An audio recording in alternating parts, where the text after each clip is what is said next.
Welcome to Kanishka IAS academy. ఇప్పుడు మనందరికీ ఒక డౌట్ ఏంటంటే రిజల్ట్ ఎప్పుడు వస్తుంది.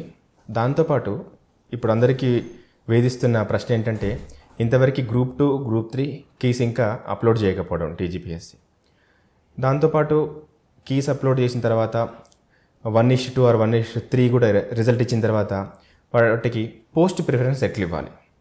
సో ఇలాంటి అన్ని డౌట్స్ అనేది ఇప్పుడు అభ్యర్థుల్ని వేధిస్తున్నాయి.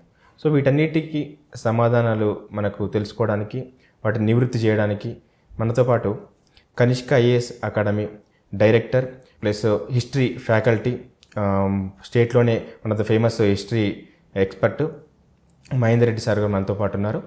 సార్ మన వీటన్నిటికి సంబంధించిన డౌట్స్ కూడా క్లియర్ చేస్తారు. సార్ నమస్తే. సార్ నమస్తే సార్. ఇప్పుడు చాలా వరకు ఎగ్జామ్స్ అయిపోయాయి, గ్రూప్ 2 గ్రూప్ 3 ఎగ్జామ్స్ అయిపోయాయి. వీటికి సంబంధించి కూడా మనకు నోటిఫికేషన్ సంబంధించి రిజల్ట్ సంబంధించి కూడా మనం ఇంతకుముందు డిస్కస్ చేసి ఉంటుంది. సో ఇప్పుడు ఏంటంటే మామూలుగా ఎగ్జామ్స్ అయిపోయిన తర్వాత టీజీపీఎస్సీ వాళ్ళు కీ పెట్టడం అనేది మామూలుగా వస్తున్న ఆనవాయితీ. బట్ ఇంతవరకు గ్రూప్ 3 ఎగ్జామ్ అయిపోయి కూడా దాదాపు నెల రోజులు కావస్తుంది, అయిపోయింది, నెల రోజులు కూడా అయిపోయింది.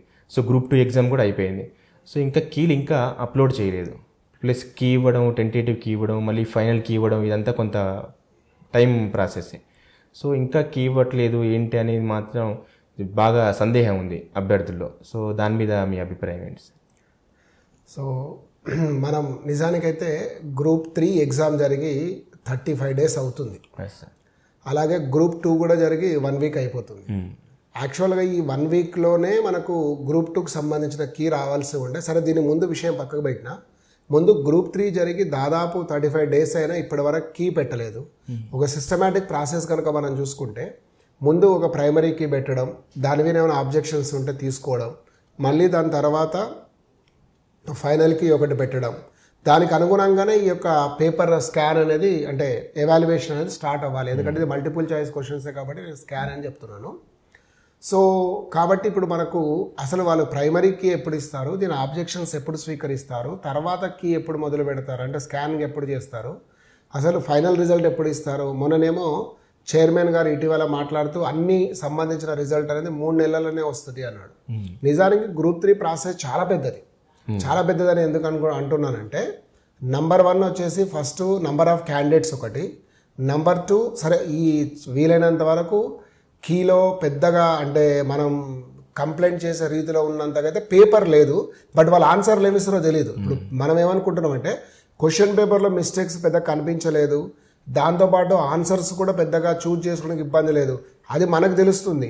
మరి కీ ఇచ్చేవారు అదే ఇస్తారా, ఏకైనా బీకి బి ఇస్తారా, అంటే కొన్నిసార్లు పొరపాట్లు జరుగుతున్నాయి కాబట్టి. సో అది రావాలి ముందు. సో ఆ ప్రైమరీ కీ అనేది వచ్చిన తర్వాత అయితే రెండవది వచ్చేసి ఆ కీ కంప్లీట్ ప్రాసెస్ అయిన తర్వాత నంబర్ ఆఫ్ పోస్టులు చూస్తే కూడా మీరు చాలా ఎక్కువ ఉన్నాయి, కొన్ని సపరేట్ క్వాలిఫికేషన్స్ ఉన్నాయి. సో దాదాపు ఒక 3 లక్షల మంది దీంట్లో రాసి ఉన్నా, అంటే 2.5 సంథింగ్ రాశారు. అంటే దాదాపు 7.5 లక్షల పేపర్లు మనం స్కాన్ చేయాలి. 7.5 లక్షల పేపర్లకు స్కాన్ చేయాలంటే ముందు మనకు జరగాల్సింది ఏంటి, కీ ప్రాసెస్ కంప్లీట్ అయ్యి దానికి అనుగుణంగా మనం ప్రోగ్రామ్ డిజైన్ చేసిన తర్వాత మిగతా స్టార్ట్ అవుతుంది.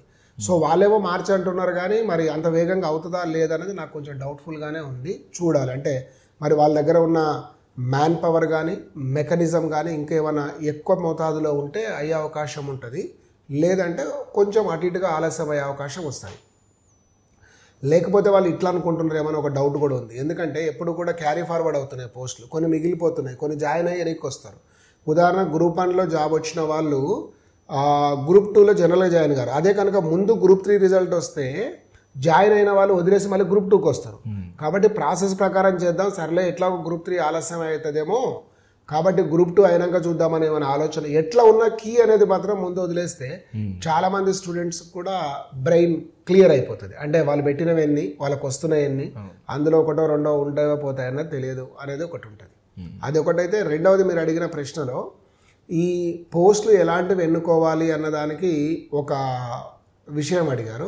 దీని మీద మనం ఒక ప్రత్యేక వీడియోనే చేద్దాం. ఎందుకనంటే స్టేట్ వైడ్ పోస్టులే దాదాపు ఉన్నాయి, మళ్ళీ కొన్ని అందులో డిస్ట్రిక్ట్ వైజ్ పోస్టులు ఉన్నాయి. సో కొన్నిటికి స్పెషల్ క్వాలిఫికేషన్ ఉన్నాయి, కొన్నిటికేమో సీనియర్ అనేది, కొన్నిటికేమో జూనియర్ అనేవి ఉన్నాయి. ఇట్లా ఏదైనా మనం మెరిట్ ప్రకారమే మనం పెట్టుకునే పోస్ట్ జాగ్రత్తగా పెట్టుకుంటే మంచి పోస్ట్ వస్తుంది. లేదంటే మన ర్యాంకు బాగా వచ్చి కూడా పోతుంది. అది ప్రమాదం చాలా ఉంటుంది. ఇప్పుడు కొన్నిసార్లు మనం చూస్తే ఆ యూపీఎస్సీ లాంటి దాంట్లో ఆల్ ఇండియాలో టాప్ 10 ర్యాంక్లో ఉండి కూడా వాళ్ళు పొరపాటున డాఫ్ 2 ఫిల్ చేసినప్పుడు ఫస్ట్ పోస్ట్ కనుక ఐఆర్ఎస్ పెట్టారనుకోండి, మనం ఏం చేయలేదు దానికి. సో ఇప్పుడు కూడా వీళ్ళు చేయాల్సింది ఏంటంటే ఆ పోస్ట్ ప్రిఫరెన్స్ అనేది చాలా కేర్ఫుల్గా చేయాలి. ఎందుకంటే ఇప్పటి వరకు అడగలేదు. రెండవది గ్రూప్ 2 పేపర్లు వచ్చిన తర్వాత గ్రూప్ 3 మీద ఆశలు కూడా ఎక్కువ పెరిగినాయి. ఎందుకంటే దానికంటే ఇదే కొంచెం బాగా రాసేవన్న వారి సంఖ్య నాకు తెలిసి ఎక్కువ ఉంది. సో అది మనం కొంచెం సపరేట్గా దాని మీద చేద్దాం, వివరంగా చెప్తాం అది. సో ఇప్పుడు కీ విషయానికి వస్తే సార్, లాస్ట్ టైము ఈ తెలుగు అకాడమీ పుస్తకాలని అంత ప్రామాణికంగా మేము తీసుకోవట్లేదని హైకోర్టు సాక్షిగా, సుప్రీంకోర్టు సాక్షిగా టీజీపీఎస్సీ లాయరు చెప్పడం జరిగింది. సో ఈసారి మళ్ళీ ఈ కీ అనేసరికి మళ్ళీ అభ్యర్థుల్లో ఒక కైండ్ ఆఫ్ యాంగ్జైటీ వచ్చింది. మళ్ళీ ఇప్పుడు ఏది ప్రామాణికంగా తీసుకుంటారు? అది నిజమే. అయితే వాస్తవంగా వాళ్ళ అఫిడవిట్ అట్లా ఇవ్వడము అనేది మనం కోర్టు పరిధిలో ఉంది కాబట్టి మాట్లాడడం అన్నది కాకుండా అసలు ఏదో ఒక ప్రామాణికత అయితే ఉండాలి కదా. నీకు టెంపరేచరు 101 ఉంది, మేము థర్మామీటర్ను తీసుకోవాలి ప్రామాణికంగా, ఎట్లా కామన్ ప్రామాణికం అయితే ఒకటి ఉండాలి కదా, దేన్నైనా ఒక దాన్ని మెజర్ చేయడానికి. ఇక్కడ కూడా నువ్వు తెలుగు అకాడమీని తీసుకో, లేకపోతే ఇంకొకటి తీసుకో, కానీ మరి వికీపీడియాని కూడా ఎట్లా తీసుకుంటావు ప్రామాణికంగా? అది కూడా ఒక, ఎందుకంటే చాలా వరకు మనం అనేది వికీపీడియా అనేది పర్సనల్ మనం ప్రిపేర్ చేసేది. ఇప్పుడు నేను కాకతీయుల గురించి వికీపీడియాలో రాశానండి. నాకు ఎవరో పలానా ఎక్స్ రూలర్ ఒక ఆయన ఇష్టం లేదనుకుందాం, ఎవరో రుద్రదేవుడో రుద్రమదేవో గణపతిదేవుడు నాకు నచ్చలేదు అనుకుందాం పర్సనల్గా. వాళ్ళని తీసేసి రాస్తే కాకతీయ చరిత్రలో వాళ్ళు లేనట్లేనా? అది నా పర్సనల్ కదా. లేకపోతే ఒక ఆయన తను చేసిన గొప్ప కార్యాలు, లేకపోతే తన గురించి చెప్పుకోవాల్సి వచ్చినప్పుడు కొన్ని తనకు ఇబ్బంది కలిగించే అంశాలు అందులో పొందుపరచకపోతే అవి చేయనట్లు ఉంటాయా? డెఫినెట్గా ఉంటాయి. అట్లా ఒక ప్రామాణికత ఉండాలి. కాబట్టి మీరు అన్నట్టు ఈ యాంగ్జైటీ, అంబిక్విటీ అనేది రెండు తీయాలి అంటే కీ అనేది కొంత ఇస్తేనే బెటరు. అప్పటికి కూడా పిల్లలకు తెలిసి వస్తుంది. వాళ్ళు ఒక విషయంలో తెలుగు అకాడమీ ప్రామాణికత కాదనుకున్నా కూడా ఏదో ఒక స్టాండర్డ్ అయితే ఉంటుంది కదా, దాన్ని తీసేయడానికి లేదు. ఇప్పుడు డిగ్రీ పుస్తకం అయినా కూడా తెలుగు అకాడమీ ముద్రించేది అయితే వాళ్ళే కదా, ప్రత్యేకంగా ఎవరు ముద్రించారు. సో అది మరి సిలబస్ ఫ్రేమర్ అని ఇక్కడ నుంచి ఇంకా అన్ని లోపలికి వెళ్ళే కొద్దీ చాలా క్వశ్చన్స్ వస్తాయి. దాన్ని చాలా కాంప్లికేటెడ్, ఎందుకంటే సిస్టమ్ అనేది స్మూత్గా పోతుంది ఎంతో కొంత ఈ మధ్య కాలంలో, కాబట్టి మనం దాని గురించి ఎక్కువగా డిస్కస్ చేయలేము. అంటే ఇప్పుడు డిగ్రీ పుస్తకాలు అని వచ్చింది కదా సార్ ఇక్కడ, అంటే ఇప్పుడు కొన్ని పోటీ పరీక్షల కోసం ప్రత్యేకంగా కొన్ని ఎడిషన్స్ రిలీజ్ చేస్తుంది తెలుగు అకాడమీ, డిగ్రీ కోసం మళ్ళీ కొన్ని బుక్స్ రిలీజ్ చేస్తుంది. సో ఇక్కడ ముఖ్యంగా మొన్న మనం చూస్తే ఈ కీ ఇష్యూ వచ్చినప్పుడు పోటీ పరీక్షల కోసం ప్రత్యేకమైన వాటి మీదనే ఎక్కువ రైజ్ అయినట్టు. అవును. అయితే ఇక్కడ ఉన్న సమస్యలు ఏంటంటే యాక్చువల్గా యూపీఎస్సీలో కానీ స్టేట్ పబ్లిక్ సర్వీస్ కమిషన్లో కానీ ఎన్సీఆర్టీ అనే దాన్ని తీసుకుంటున్నారు అనుకుందాం. NCERT books actually designed for school students, school curriculum. అయినా అందులో తప్పులు లేకుండా ఉంటాయనే ఉద్దేశంతో మనం రెఫర్ చేస్తున్నాం. యాక్చువల్గా యూపీఎస్సీ కూడా అదేం చెప్పలేదు.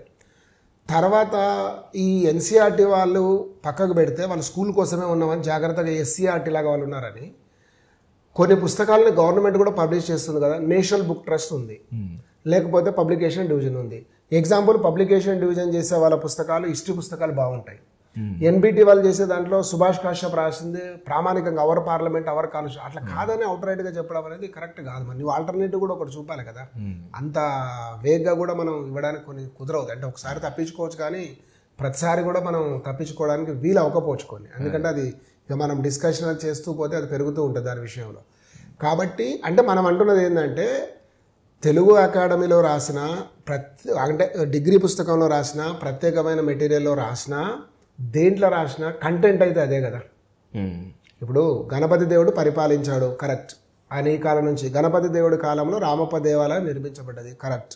రుద్రదేవుడి కాలంలోనే ఈ యొక్క ఓరుగల పట్టణ నిర్మాణం ప్రారంభమైంది. గణపతి దేవుడు ఎక్కడ రాసినా అదే కదా. కొత్తగా దాన్ని ఇది కాదు అది ఉంటుంది అనడానికి ఏముంటుంది అందులో?